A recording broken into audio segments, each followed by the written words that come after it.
Private की चुराने के लिए लोकप्रिय इंजेक्टिव एनपीएम पैकेज हुआ है।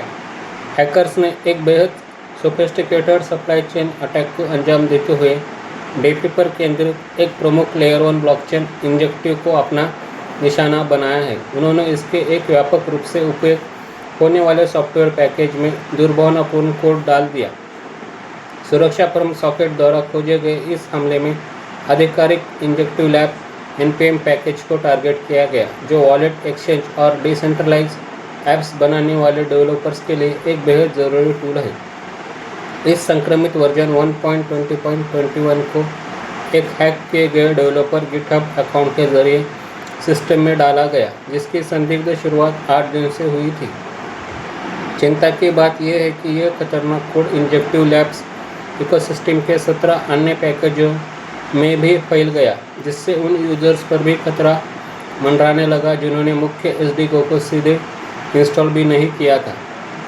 सॉकेट के रिसर्चर्स के अनुसार इस मैलवेयर ने विशेष रूप से क्रिप्टो वॉलेट की जनरेटिंग कार्यप्रणाली को निशाना बनाया।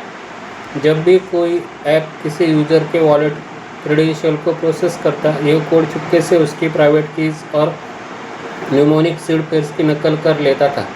पकड़े जाने से बचने के लिए इस चोरी किए गए डेटा को कोड किया जाता था और नकली टेलीमेट्री रिपोर्ट्स के जरिए एक ऐसे सर्वर पर भेज दिया जाता था जो बिल्कुल असली इंजेक्टिव नेटवर्क सर्वर जैसा दिखता था।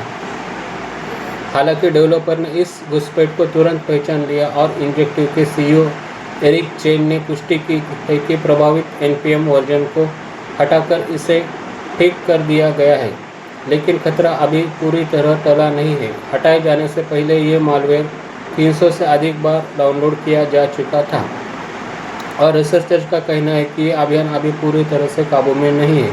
सॉकेट ने एक सख्त चेतावनी जारी करते हुए कहा है, प्रभावित पैकेजों से गुजरने वाले किसी भी की या सीड फ्रेश को हैक हुआ ही समझा जाना चाहिए। ये घटना वेब3 साइबर क्राइम में आ रहे एक खतरनाक बदलाव में रेखांकित करती है।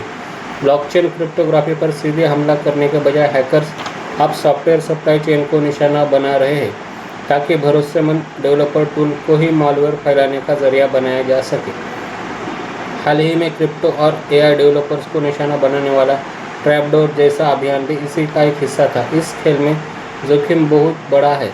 सर्टिक की एक हालिया रिपोर्ट से पता चला है कि साल 2026 की पहली छमाही में वॉलेट हैकिंग सबसे विनाशकारी हमला साबित हुई है, जिसके कारण 33 बड़ी घटनाओं में $444 मिलियन की भारी रकम चोरी हो चुकी है।